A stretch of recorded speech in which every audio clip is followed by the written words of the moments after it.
ಈಗ ಎರಡನೇ ಪ್ರಶ್ನೆ ನಮ್ಮಲ್ಲಿ ಬರುವಂಥ ಪೇಷಂಟ್ಸಲ್ಲಿ ನಾವು ನೋಡುವಂಥದ್ದು, ಅಯ್ಯೋ ಇನ್ಹೇಲರ್ ಕೊಟ್ಬಿಟ್ರಲ್ಲಪ್ಪ, ಇನ್ಹೇಲರು ಅಭ್ಯಾಸ ಆಗುತ್ತೆ ನಮಗೆ ಇನ್ಹೇಲರ್ಗೆ, ಆರ್ ಇನ್ಹೇಲರ್ಸ್ ಅಡಿಕ್ಟಿವ್ ಅನ್ನೋದು ಒಂದು ಪ್ರಶ್ನೆ ಆಗುತ್ತೆ. ಇದಕ್ಕೆ ಉತ್ತರ no, inhalers are not addictive. ಅದರಲ್ಲಿ ಅಡಿಕ್ಷನ್ ಉಂಟು ಮಾಡುವಂಥ ಯಾವುದೇ ಪದಾರ್ಥ ಇಲ್ಲ.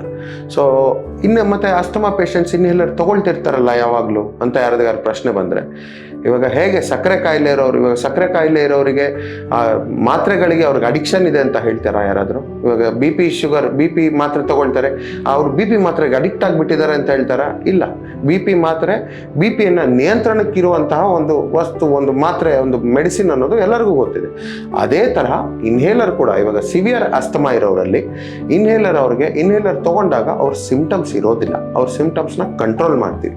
ಹಾಗಾಗಿ ಅವರು ಇನ್ಹೇಲರ್ ಯಾವಾಗಲೂ ಉಪಯೋಗಿಸ್ತಾ ಇರ್ತಾರೆ. ಅವ್ರಿಗೆ ಗೊತ್ತಿರುತ್ತೆ, ಅವ್ರ ತಿಳುವಳಿಕೆ ಇರುತ್ತೆ ಅದ್ರ ಬಗ್ಗೆ. ಸೊ ಇನ್ಹೇಲರ್ ಉಪಯೋಗಿಸ್ತಾ ಇದ್ದಾಗ ನನಗೆ ವೀಸಿಂಗ್ ಜಾಸ್ತಿ ಆಗುತ್ತೆ, ನಾನು ಕೆಲಸ ಮಾಡೋಕ್ಕಾಗಲ್ಲ, ಕೆಮ್ಮು ಕಫ ಜಾಸ್ತಿ ಆಗುತ್ತೆ, ಮನೆ ಬಿಟ್ಟು ಆಚೆ ಹೋಗೋಕ್ಕಾಗಲ್ಲ, ರಾತ್ರಿ ನಿದ್ದೆಯಿಂದ ಎಚ್ಚರ ಆಗುತ್ತೆ ಕೆಮ್ಮು ಕಫದಿಂದ. ಇನ್ಹೇಲರ್ ತಗೊಳ್ತಾ ಇದ್ದಾಗ ನಂಗೆ ಇದೇನೂ ಇರೋದಿಲ್ಲ. ಇನ್ಹೇಲರ್ ನಾನು ಕರೆಕ್ಟಾಗಿ ತಗೊಂಡ್ರೆ ಮುಂದಿನ ಸಲ ಬಂದಾಗ ಡಾಕ್ಟರ್ ನನ್ನ ಡೋಸೇಜ್ ಕಡಿಮೆ ಮಾಡ್ತಾರೆ.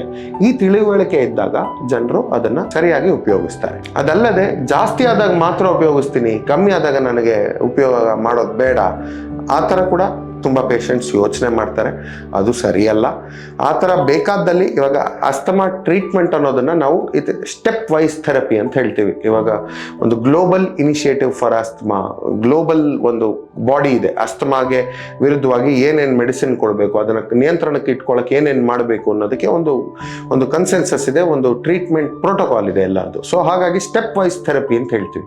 ಸೊ ಒಂದು ಸ್ಟೆಪ್ಪಲ್ಲಿ ನಾವು ಸ್ಟಾರ್ಟ್ ಮಾಡಿ ಟ್ರೀಟ್ಮೆಂಟ್ ಕಂಟ್ರೋಲಲ್ಲಿದ್ದಾಗ ಮತ್ತೆ ಒಂದು 2 ತಿಂಗಳು 3 ತಿಂಗಳು ಏನು ತೊಂದರೆ ಇಲ್ಲ, ಪೇಷಂಟ್ ತುಂಬ ಚೆನ್ನಾಗಿದ್ದಾರೆ ಅಂದರೆ ಲೋವರ್ ಡೌನ್ ಸ್ಟೆಪ್, ಕಮ್ಮಿ ಮೆಡಿಸಿನ್ಸ್ ಕೊರುವಂಥ ಸ್ಟೆಪ್ಪಿಗೆ ನಾವು ಬರ್ತೀವಿ. ಸೊ ಈ ಥರ ಮಾಡಿಕೊಂಡು ಕೊನೆಯ ಸ್ಟೆಪ್ಪು ಜಾಸ್ತಿ ಆದಾಗ ಮಾತ್ರ ಉಪಯೋಗಕ್ಕೆ ಬರುವಂಥದ್ದು ನಾವು ಉಪಯೋಗಿಸ್ಬೋದು, ಅಥವಾ ಮಾತ್ರೆಯನ್ನು ಉಪಯೋಗಿಸುವಂಥ ಪರಿಸ್ಥಿತಿ ಬರಬಹುದು.